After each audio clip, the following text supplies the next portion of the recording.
안녕하세요. 함께 공부하는 IM경매입니다.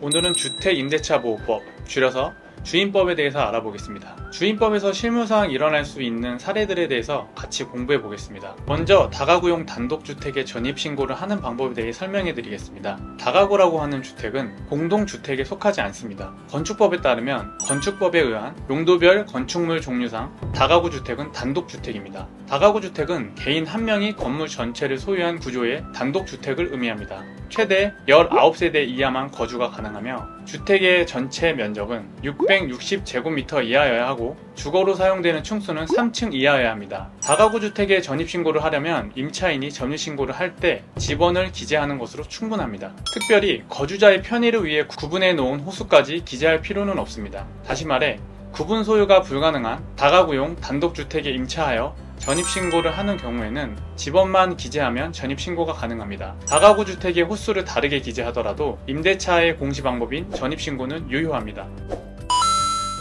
다음으로는 주택임차인이 타인에게 전대차였을 때 대항 요건에 대해 알아보겠습니다. 주택임차인이 임대인의 승낙을 받고 타인에게 전대차를 한 경우 전차인의 점유와 전입신고가 있어야만 임대차의 대항력이 유지됩니다. 예를 들어 주택임차인이 임대인의 승낙을 받고 자신의 동생에게 전대차를 하여 전차인인 동생과 그의 가족이 해당 주택에 거주하고 있음에도 불구하고 전입신고는 임차인의 전입신고를 계속 유지하고 전차인이 따로 전입신고를 하지 않았다면 임차인의 대항력은 인정되지 않습니다.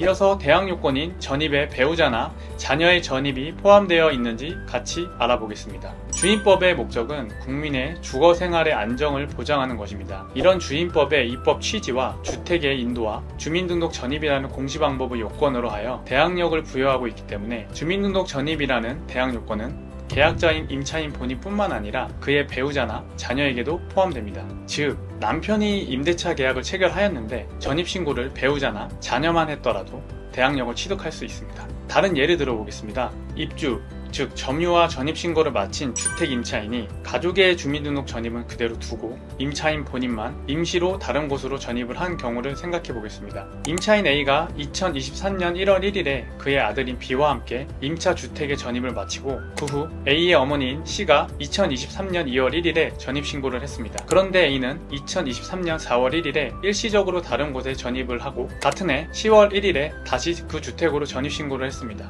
그동안 B와 C는 계속 그 주택에서 거주하고 전입을 유지했다면 이 경우 A는 주임법 제3조에 의해 대항력을 상실하지 않습니다. 대법원의 판례에 따르면 주택임차인이 가족과 함께 해당 주택에 대한 점유를 계속하고 있으며 그 가족의 주민등록 전입을 그대로 둔 채 임차인만 임시로 다른 곳으로 전입을 한 경우는 전체적으로나 종국적으로 주민등록 이탈이라고 보지 않습니다. 그러므로 이 경우에는 임대차의 제3자에 대한 대항력을 상실하지 않고 유지된다고 판단하고 있습니다. 실무에서는 이런 경우가 어떻게 일어날까요? 예를 들어 서울에서 가족과 함께 살고 있던 아빠가 세종시에서 6개월 동안 일을 해야 해서 잠시 전입을 하고 가족들은 학교나 여러가지 사정으로 인해 전입을 유지한 채로 서울에 남아있는 경우가 이에 해당할 것입니다.